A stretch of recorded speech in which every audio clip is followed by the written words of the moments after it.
I see something else. There's a giant douchebag. Oh, yeah? Where? Right here. Right here, huh?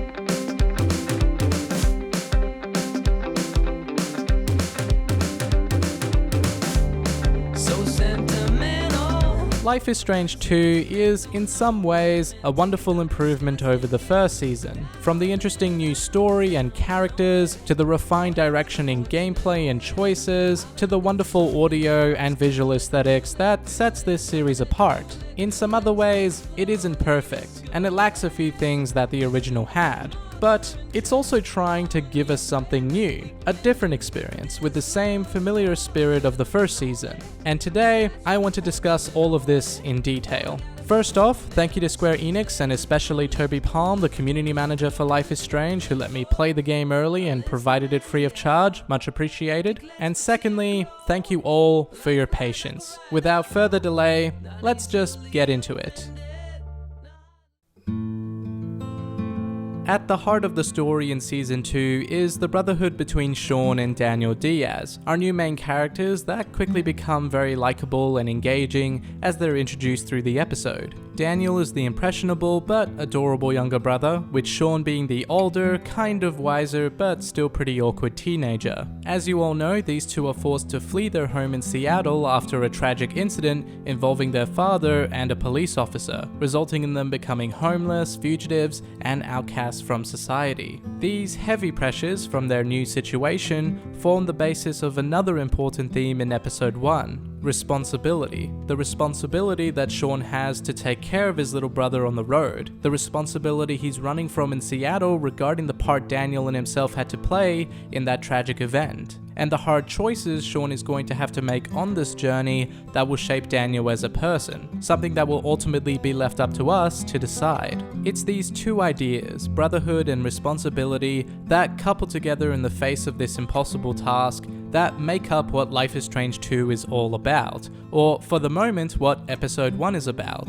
I'll talk a bit more about the responsibility stuff later on, but right now, let's focus on story and the characters themselves. Episode 1 could really be split into two main sections, the chapter in Seattle where everything is normal, and then the rest of the episode where everything has gone to shit. In the Seattle chapter, it plays out very much like classic Life is Strange. We get a vertical slice of what normal life is like for Sean Diaz, who his friends are, what his family members are like, and what a normal kid like himself is worrying about. Girls, parties, and his little brother ruining his life. We get some small but really great interaction between Sean and Daniel, highlighting the great performances from the motion capture and voice acting from Gonzalo Martin and Roman George, which I thought were pretty spectacular. Combine that with the great writing from Christian Devine, and you get a really genuine portrayal of sibling rivalry. They care about each other greatly, but they're also incredibly annoyed that the other exists, instantly switching between making fun of and praising each other through dialogue and body language naturally and seamlessly. More on these two later. While being one of the smaller chapters in episode 1, Seattle still has a vast amount of detail and storytelling that's been carefully intertwined throughout the world for us to discover. There's a huge history of text messages from Sean's friends and family that are annoyingly authentic, tons of stuff to interact with that gives us a lot of context behind either Sean, the house, or the object itself. There's a lot of that great environmental detail that gives a lot of texture and character to the place. As always, Donut are masters at crafting detailed, believable worlds that are full of personality and history. It feels like these characters have existed here long before we've stumbled upon them on this particular day, which is exactly what Donut want to achieve before they rip it all away in a few short minutes. Sean and Daniel's normal day is quickly shattered by a number of different things, some terrible decisions, a misunderstanding, and really unfortunate timing. However, there's been a bit of controversy surrounding this part, Officer Matthews shooting Esteban Diaz, which is a good time to mention that Season 2 is a little more political than the first season. Life is Strange has never been shy at bringing to light some of the more difficult and complicated issues people face. And for the most part, I think everyone greatly appreciates this aspect to it, but there's been a slightly different reaction to Season 2 for all sorts of reasons. I'll kind of talk about the politics in its own separate section of the video, but right now, I'm going to skip over this part and continue with the story. Once Sean and Daniel are on the road, episode 1 takes a very different and very sharp turn. With the death of their father and fear of separation by the authorities if they return home, both of their lives are transformed forever and the future is uncertain. Comparing it to Season 1 quickly, I think this moment would equate to the ending of episode 3, with Max finding herself in the alternate reality. The underlying normalcy of the first 2 episodes of high school life, mixed with a little bit of detection work and time travel, is forever changed by Max messing with the past and finding herself in a completely different timeline. Embracing its sci-fi half and going beyond its teen high school drama, Season 1's story changed drastically at this moment, a moment that's come very early in Season 2. Whether this is good or bad, I think is hard to determine now since we don't have the rest of Season 2 to compare to the rest of Season 1, but I think it goes to show the very different direction Life is Strange 2 wants to take with its story and its premise. It's about 2 brothers traveling across America and dealing with the challenges that will entail.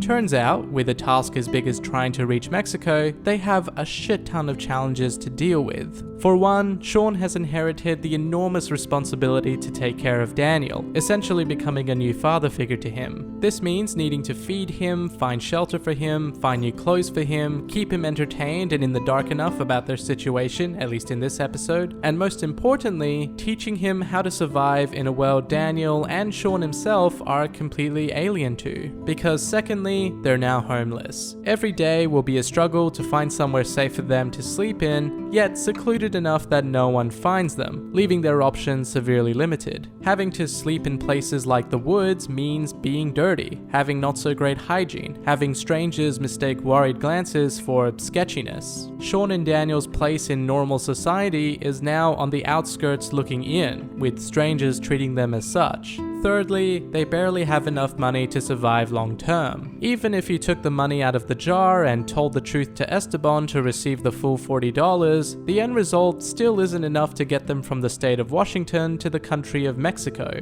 which leads to a lot of difficult decisions that we have to make that I'll talk about later. When taking all of this into account, the homelessness, the dead father, the being on the run from the police, the story is kind of dark, or at least has a much darker undertone that drives a lot of the narrative pretty early on. Again, coming back to Season 1 and comparing both of the first episodes, Chrysalis was a lot more wholesome in its general story and execution. Sure, there was the shooting in the bathroom and the visions of the storm and Chloe talking about how she was drugged by Nathan, that was pretty fucked up.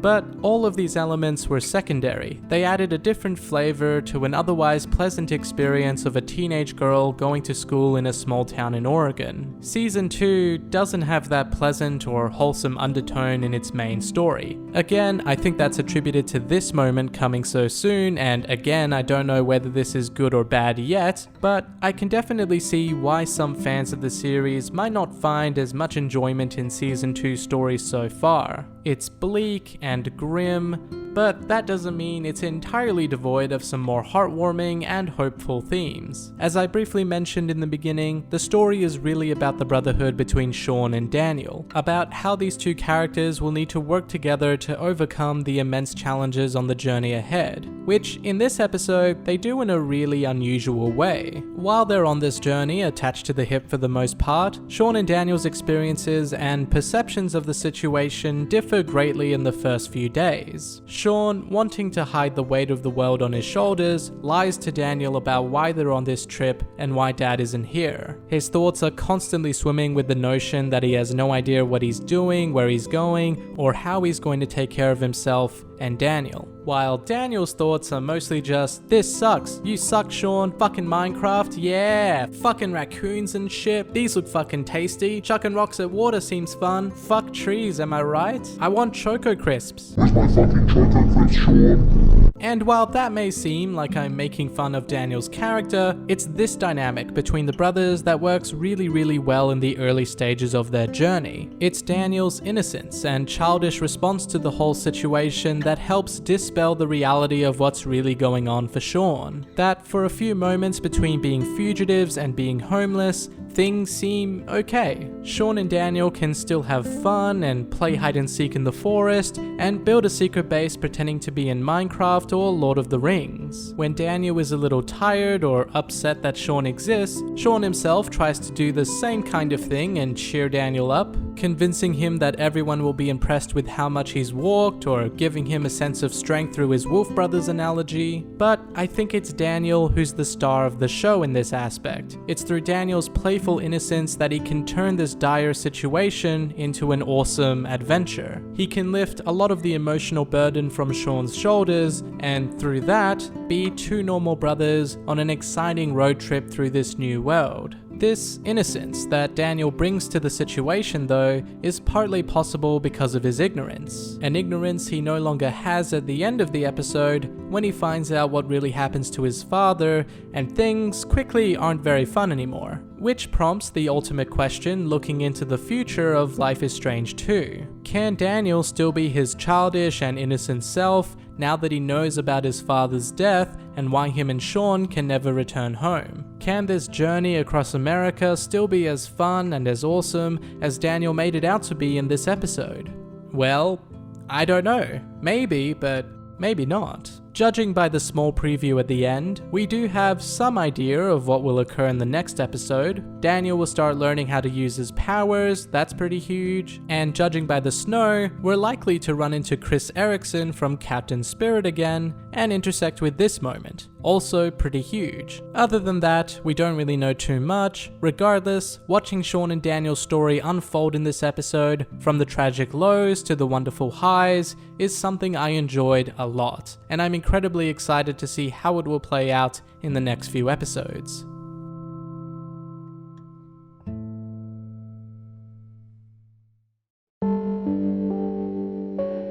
When Sean and Daniel finally hit the road, the story isn't the only thing that changes with The Life is Strange 2. Its gameplay has been refined, its scope greatly expanded, and its choices are much more complex. But let's start at the beginning with level design. The first major chapter after Seattle has Sean and Daniel travel through Pierce County Forest, which is one of the largest areas I think we've ever had in a Life is Strange game. Not just in size, but also direction. Rather than exploring a small enclosed area before returning to the starting position or moving to the next area, in Season 2 you really feel like you're making your way across the world. Starting from the roadside, moving through some nice forest, resting at the picnic area, weaving between more large rocks and obstacles before making your way to the river and setting up camp. There's a sense of progress and discovery that was never really present in Life is Strange before, and I really like this chapter because of it. You can definitely tell that Donut drew inspiration from games like The Last of Us or Firewatch with its push towards this type of exploration. Interacting with the world hasn't changed much, but what we're interacting with has. Instead of rummaging through Chloe's room and finding fragments of our past, most of what we look at in Season 2 is separate from the main characters and their lives in Seattle. I think this is both good and bad, but I'm kind of leaning more towards bad.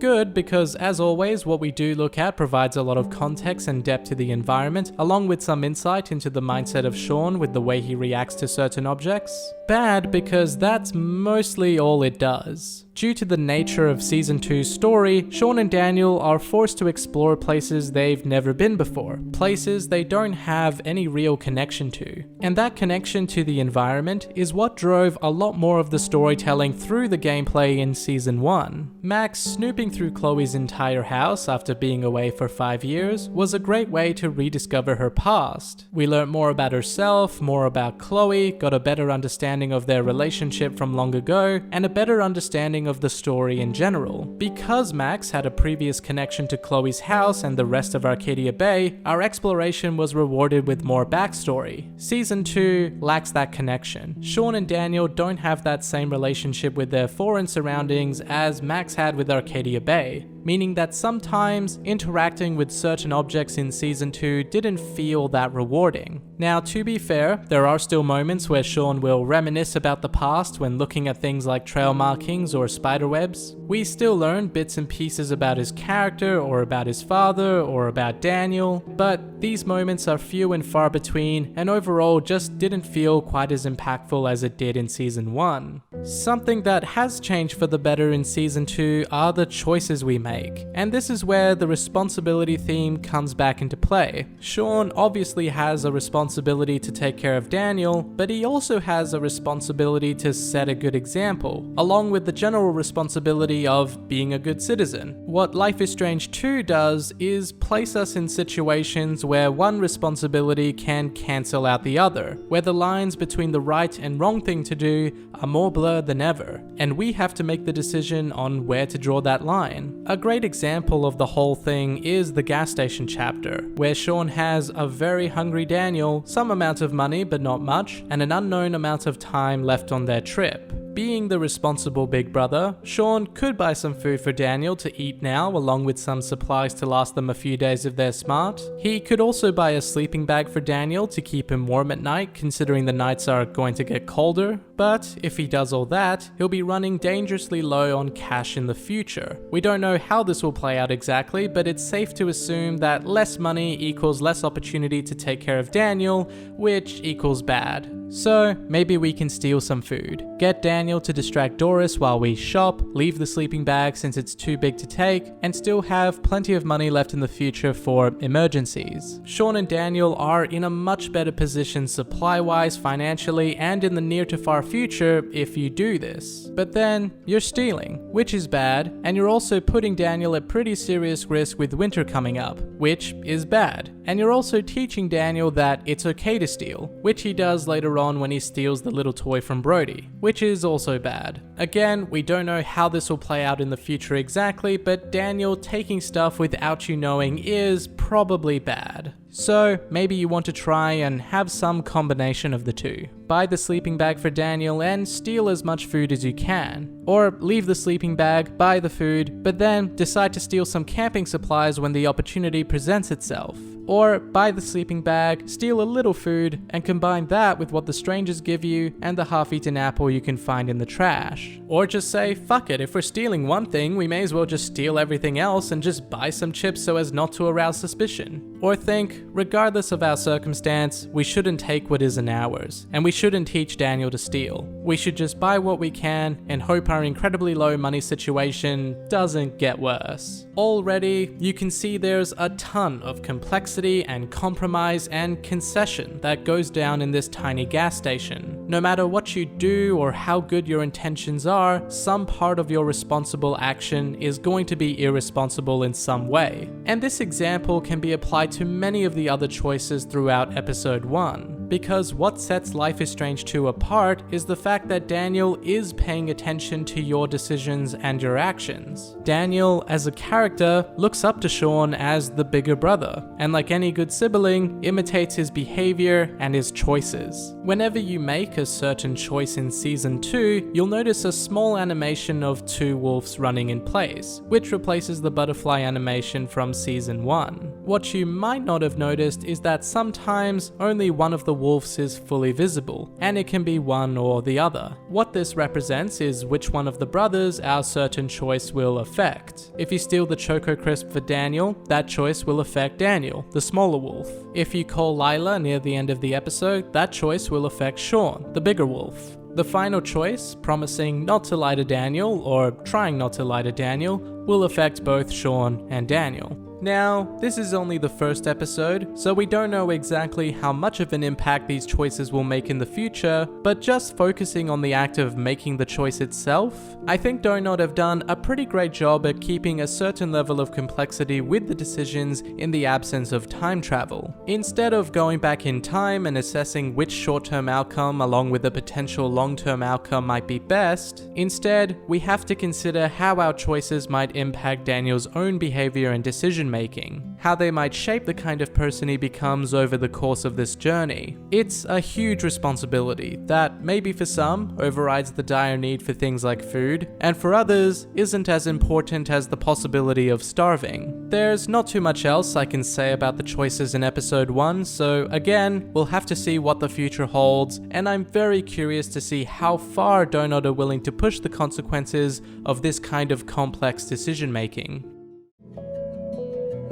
Before we move on to some of the things I didn't like about this episode and the other topic, I just want to point out some of the stuff that I loved about it. Like just how freaking beautiful it is. A quality I really loved about season 1 and basically everything else is that you could take a screenshot during almost any cutscene or moment of calm and end up with something truly amazing. I think this is partly down to the wonderful cinematography skills Donut has, but their nostalgic warm lighting, hand-painted art style, and incredibly detailed environment is what makes Life is Strange so charming and unique aesthetically. Life is Strange 2 continues this, and in every single chapter, there are so many moments where everything just looks spectacular, and you can't help the urge to just take a screenshot or 10. Character models are also way more detailed in Season 2, at least for the main characters. If you compare Sean Diaz with Max Caulfield, skin textures and facial features look way more natural, fingernails actually look like fingernails and not whatever the fuck this was. As the story progresses, details like hair growth will change, which I thought was a really cool touch. I really think Donut have done a great job at making substantial and realistic improvements with Season 2's graphics, while at the same time still preserving the classic look and feel of Life is Strange. Looks aside, something I really loved early on in Chapter 2 is this dialogue choice with Daniel. Now, I'm sure everyone figured this out. Daniel's dialogue for the rest of the chapter reflects whatever you chose, being either a reference to Minecraft or Lord of the Rings. But what's so fucking cool about this choice is the idea behind it. I think it's safe to assume that most of everyone playing Life is Strange is at least a fan of Minecraft, probably the younger audience, or a fan of Lord of the Rings, probably the older audience. And in just one quick decision, two very different demographic of players have this enhanced personal connection to the narrative and to Daniel's character. As simple as it was, this was fucking awesome. It's something that can only happen in the medium of video games. And it's definitely a huge step up from the Final Fantasy Spirits Within reference in Season 1. Even if you're not a fan of Minecraft or Lord of the Rings for whatever reason, not making a choice here is still a choice, with its own unique dialogue and interactions that play out down the line with Daniel not referencing either. It's kinda lackluster if you do this, but it's really cool that you can.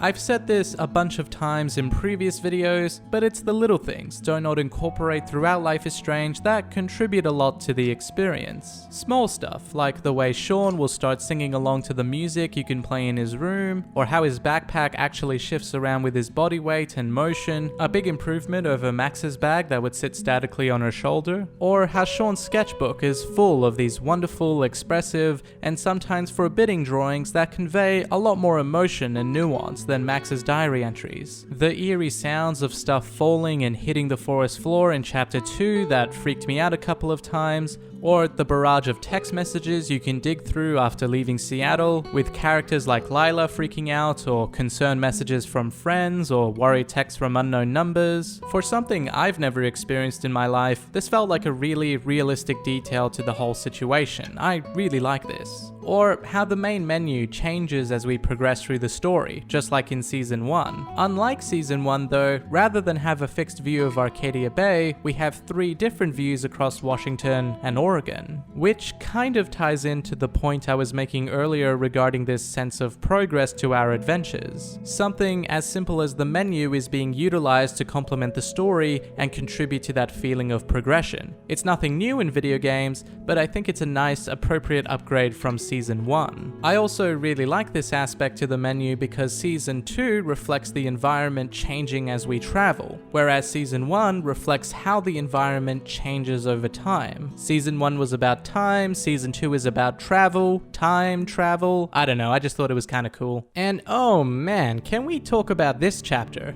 I figured Life is Strange 2 would have some minor references to Arcadia Bay, like these mock-up newspapers that I made a little while ago, or a throwaway comment by one of the characters. Nothing too big. So to actually go there and see Arcadia Bay reflect our decision in Season 1 as well was a huge surprise to me. And it's something that also carries a few interesting implications for one of the important choices, sacrificing Arcadia Bay. If you made this choice, all of the events in Season 1, like the solar eclipse that happens out of nowhere, the dead whales stranded on the beach, the dead birds falling out of the sky, the two moons that appear briefly, all of these really strange events happen in your timeline in Season 2. And remember, they all happened within the same week that ended in a freak tornado destroying a small town. Now, I don't think any of this is going to affect the main story of Season 2, but it's hard to see how it wouldn't affect the larger world around Sean and Daniel. If Donut are willing to go as far as showing us a destroyed Arcadia Bay, then maybe they'll go as far as showing some other larger consequences. Then again, this whole entire chapter had a bigger purpose than showing us the result of our final decision. Donut very not so subtly reached out through the screen and gently told us that Arcadia Bay, and likely its characters,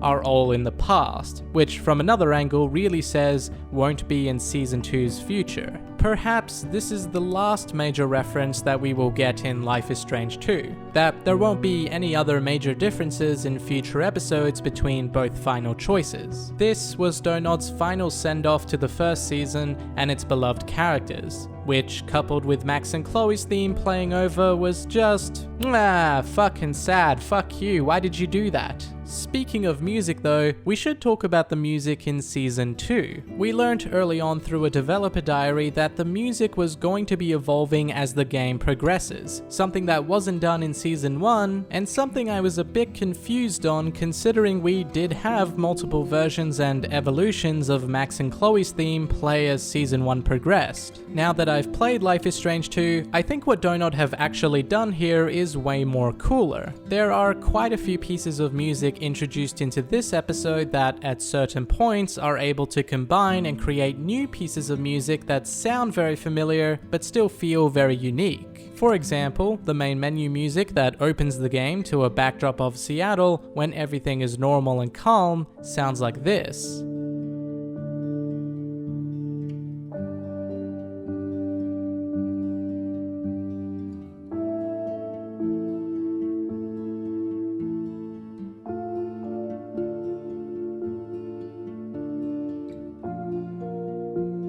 Then, when Sean's life in Seattle is falling apart around him with the death of his father, we hear this track.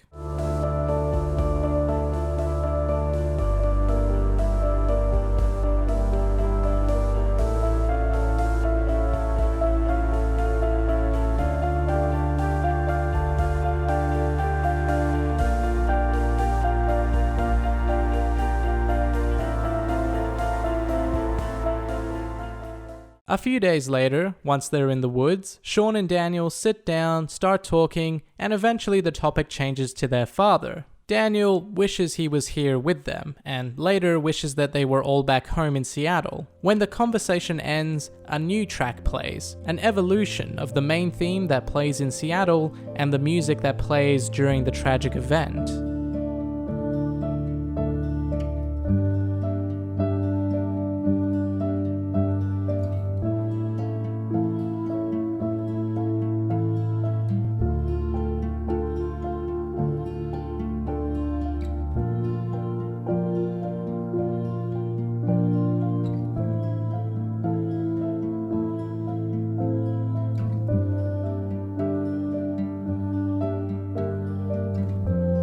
So yeah, this was pretty awesome.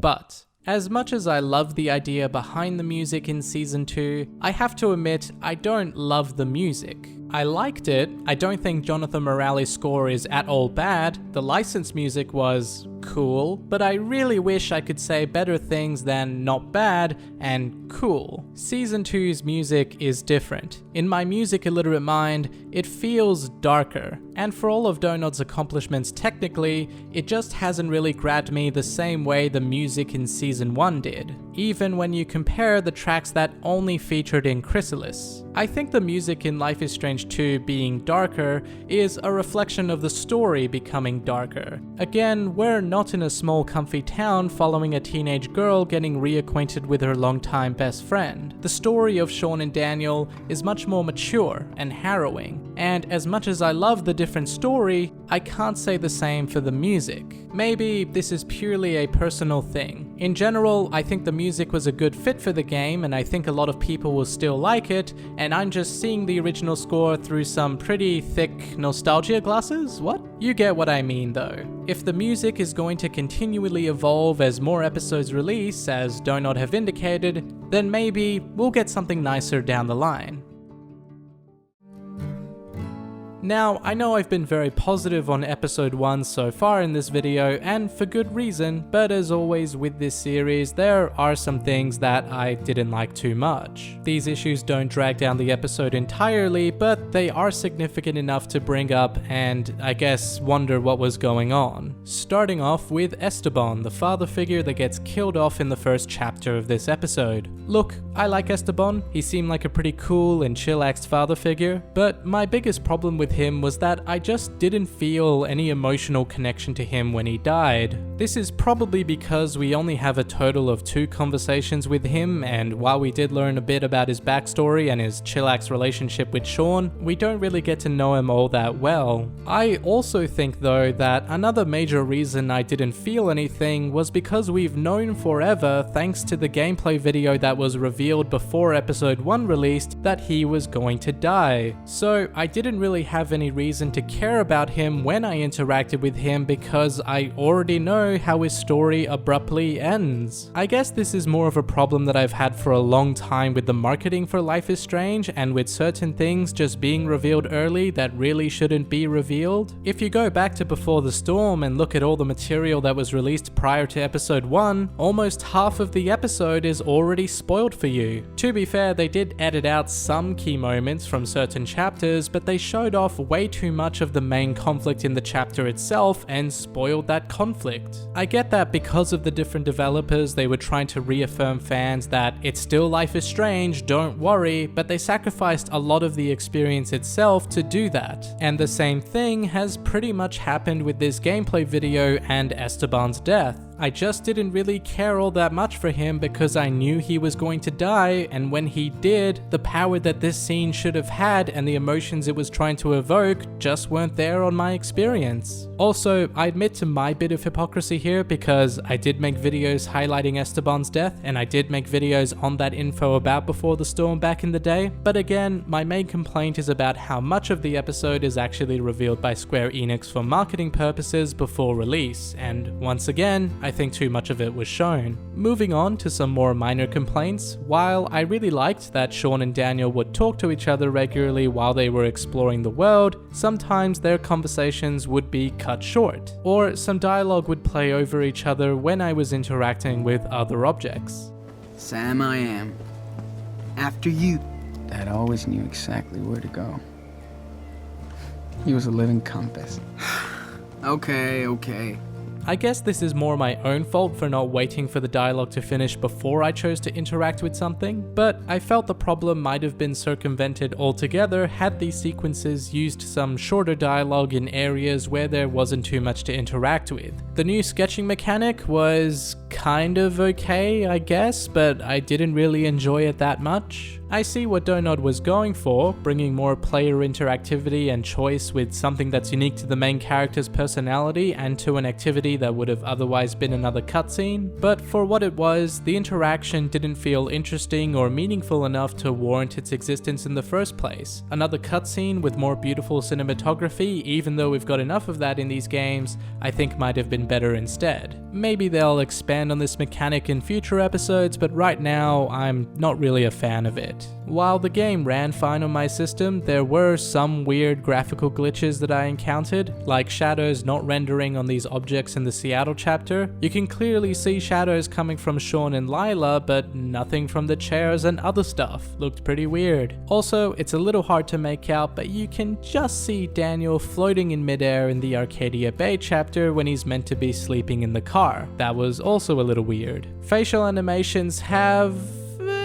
gotten better since Captain Spirit. It's still an improvement over Season 1, but it's still not quite before the Storm level of quality or believability. I've talked a lot about this in the past, so I won't repeat myself here other than to say I hoped it would be a little better. And my last complaint does have to do with the story and specifically the character of Brody. Again, seems like a cool dude. He did help out Sean and Daniel, but I did not trust him at all. And to be honest, I think Sean put a lot more of his trust into Brody than I think would be realistically applicable to a situation like this. Jumping in his car even though you are still total strangers at this point, talking about his situation concerning what happened in Seattle, even though Sean doesn't mention exactly what happened regardless of what you chose, and letting Brody just wander on his own and hire a motel room for them when he could be doing anything else, like calling the police. Sure, this was a tense situation, and both brothers were trying to get away from Hank Stamper, a character I'll talk about soon, so their options in a situation like this would be fairly limited and inherently risky regardless of what they do, but at the same time, I don't know whether it was realistic for Sean to risk his and his brother's safety going with this total stranger, even considering the friendly but small conversation they had in the gas station. Brody exhibits some previous issues I've had with Life is Strange regarding side characters and subtlety that I'll go into more detail soon, but in his case, I guess all I'm really after in situations like these is a little more character relationship development. More interaction between Sean and Brody prior to all the crazy shit happening that would have given more indication that he was someone more trustworthy, especially if the story is going to lead us into hitchhiking with this particular character later. Maybe this is more of a personal thing, and some people might trust Brody a little more quickly than others with the level of interaction we had, but considering Sean and Daniel's entire situation, I would be a little more wary of relying on strangers like Brody in the way that we did with the little development that he had. Now for our final topic, a really fun one called politics. Yay, woo! Life is Strange 2 has certainly shifted a little more of its focus on certain political aspects in the story than Season 1. This episode starts off at the end of October 2016, just a week and a bit before the US presidential election. In text messages, there's references to the presidential debate that occurs just before the main plot starts. The main tragic event in the game that springboards the story is a reflection of the police shootings that occurred throughout 2016. There's themes of racism against Sean and Daniel, mentions of specific political policies, and as been noted before, riots and protests happening in the wake of what occurred in Seattle. Politics in Life is Strange is really nothing new for the series. Season 1 presented issues like homelessness and unemployment. The main event that sets off the story is a reflection of the school shootings that occurred throughout 2013. There's brief mentions of gun control, climate change, surveillance. There was also a focus on the social issues that people faced. Things like family violence, social media, bullying over social media, suicide, mental health, and many more. In my opinion, all of these elements added a lot to the experience. They weren't totally the main focus of Life is Strange, but their addition gave a touch of realism and relatability to the story and its characters. With Life is Strange 2 shifting these elements, specifically the politics, a little closer to the main focus of the story, it comes with its pros and cons. I know it's pretty unfair to compare the first episode of Life is Strange 2 to the entirety of Season 1 like I kinda did earlier. We definitely have an incomplete picture of both the story and these themes, so my opinions now are absolutely subject to change in the future, but I do have some opinions now. And to be honest, I think the politics, at least in this episode, is a pretty mixed bag. First off, I'll start with what I liked. Coming back to the situation of Officer Matthews shooting Esteban Diaz, I think it was handled pretty well for the most part. There's a number of different ways you can interpret the situation and find different reasons for who's at fault. Is it Officer Matthews for not getting to the bottom of the situation before discharging his gun? Is it Esteban's fault for ignoring the officer's instructions and moving closer to him? Is it Sean's fault for assaulting Brett? Is it Brett's fault for harassing Daniel? Is it Daniel's fault for not listening to his father and staying in his yard? Did race play a part? Would Officer Matthews have acted the same way if the family was white? I don't think you could point to one solid specific reason as the sole cause of this incident. It's a mess of bad decisions and misunderstandings, one thing leading to another, leading to another. The encounter leading up to this situation between Brett and Sean, I think was also handled pretty well outside of Brett being a very simplistic racist character, which I'll go into more detail later. Despite that, it's the context behind the situation itself that brings some complexity to Brett's actions and motivations. He's been provoked by Daniel getting fake blood all over his shirt. Daniel in the past has been warned by his father about getting too close to the neighbor's yard. His father Esteban received a letter from their neighbor voicing his displeasure about Daniel doing this just a week before the events in Rhodes. I'm not trying to justify Brett's actions here or imply that accidentally spilling liquid on someone's shirt is a valid provocation to respond to with malevolence. I'm just trying to say that this isn't some random, out-of-nowhere attack on Daniel and Sean because of their skin color. This is a case of someone using an unfortunate, minuscule situation of getting something spilled on their shirt as justification to act racist. Which I'm pretty sure is what real racist people do in real life when you see them freak out in public. Use an otherwise insignificant situation as a reason to act racist and say racist things. It felt like this encounter, prior to this happening, was a pretty realistic depiction of those kinds of situations. I've seen a few comments here and there saying that the situation as a whole felt pretty contrived. That Daniel just happens to be running around with fake blood, that just happens to get on Brett's shirt, that just happens to make it look like he's been seriously assaulted from Officer Matthews' perspective that leads to all of this, and I would have to disagree. Throughout the entirety of the Seattle chapter, it's constantly made clear to us that Halloween is coming up, that Daniel is very excited for it, that he's made a zombie costume with fake blood for it. Through Sean's comment and the letter from before, it's made pretty clear that Daniel has ventured off into the neighbor's yard while playing outside in the past and is doing it again now. Considering all of these factors, I think it seems completely believable that an accident like this could happen. And unfortunately for everyone, it does. So for the most part, outside of Brett's character, I think the political themes were handled pretty well in the first half of this episode, being either realistically applicable to the situation or open to interpretation as to the message that's being presented. For the second half of this episode, it's a different story. So let's talk about what I didn't like. One major problem I have with the politics in season 2 is, you guessed it, Hank Stamper and this whole situation. Talking generally about Hank as a character who has a significant role to play in this episode, he's pretty one-dimensional. He doesn't really have any significant depth or complexity to him that goes beyond just his political or racial outlook. On top of that, the political commentary itself goes straight from come to your own conclusion to heavy-handed, unsubtle preaching. Rather than add a touch of realism, this whole encounter just rips you out of the experience so that it can make a certain political statement, and it seems this was done at the detriment of having an actual interesting character. Now, similar to Brett, there is a fair amount of context behind the situation that gives some depth and reasoning to Hank's actions. Near the beginning of this conversation, Hank indicates that he knows Sean had something to do with the shooting in Seattle, that he read it in the paper. Coincidentally, there's a newspaper at the gas station that clearly shows the brothers and names them as suspects. It's for this reason that Hank approaches them in the first place. There's a letter that you can read in Hank's storage room that talks about him receiving a Model Citizen and Business Award for his long years of service and charity to the community. It also mentions he's the face of the City Commerce Bureau. Altogether, I think it tells us that Hank is a notable figure in the community. There's very little public knowledge about what actually happened in Seattle, so Hank probably believes that Sean killed the police officer and might pose a danger to the rest of the community.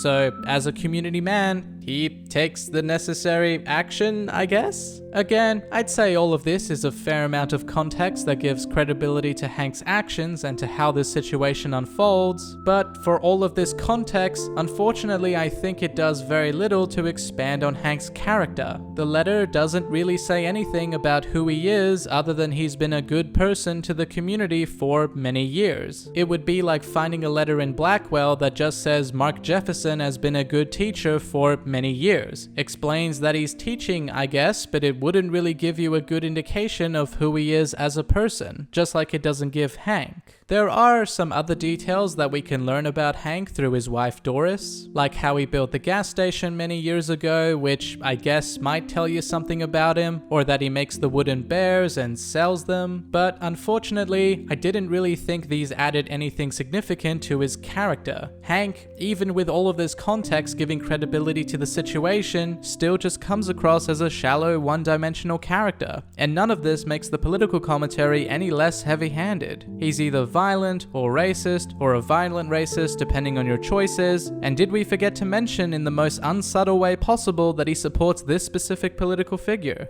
Now, I can kind of guess what's going on here. One-dimensional characters aren't an issue that's confined to Season 2. If you look back to the first and second episode of the original Life is Strange, there were side characters that were introduced early in the story that you could consider as one-dimensional or stereotypical. It was only in the later episodes, once we got to know these characters and see different sides to them and understand why they are the way they are, that they finally had a certain level of depth. They finally felt like real, interesting, conflicted characters. So the same thing might be happening here. Hank being a one-dimensional character might not be a consequence of Donod only wanting to force a political message, but more or less just a consequence of their previous shortcomings in their storytelling. I love Life is Strange, and I love the story of Life is Strange, but there's no denying that it isn't perfect. This series has some pretty big issues in its story and its writing that I'm not as vocal about as I probably should be. I focus on what Life is Strange gets right, which most of the time is a lot of things, but these issues still exist.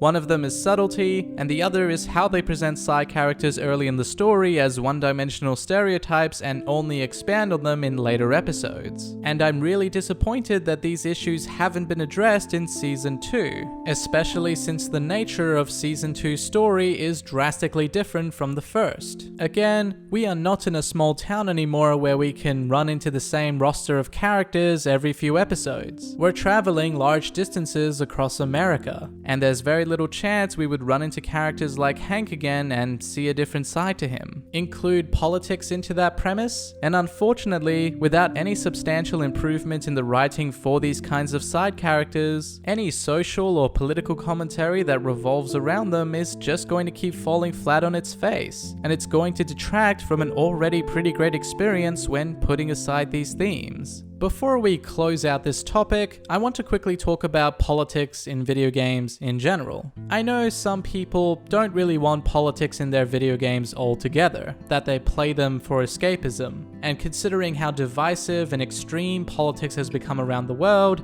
I don't blame them for wanting that. Personally, I have a different mindset. Politics is something that I think is incredibly crucial to the maturity of video games as a medium. Some of the best games out there already not only present political commentary or the developer's own personal viewpoints on certain topics, but have their experiences elevated and enhanced by those political themes. Bringing it back to Life is Strange, if Donod want to include politics, that's fine. If they want to make a statement on a certain political group or issue, that's also fine. I don't think anything should stop them from doing so. But they have to do it right, or they shouldn't do it at all. Politics shouldn't be included at the detriment of what's really important, story and character. Politics should work with these elements, just like it did in Life is Strange 1, providing a touch of realism and relatability to the experience. Again, these are only my thoughts just looking at episode 1 of Life is Strange 2. I'm sure we'll have plenty more to talk about in the future,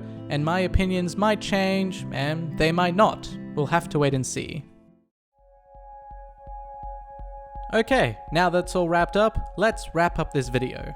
Episode 1 of Life is Strange 2 is different. It doesn't have one central location to call home. Much like our new main protagonists, we're far out of our comfy zone. It doesn't have time travel, or any main focus on the power in this episode at least. And its music embodies these changes through its much darker tone. Episode 1 of Life is Strange 2 also falls short in some areas. Interacting with the world doesn't have that element of rediscovery with a separation between the environment and the brothers. The side characters have some of the same problems of shallowness that we saw in the early first season, and some of the political elements could have been done a lot better.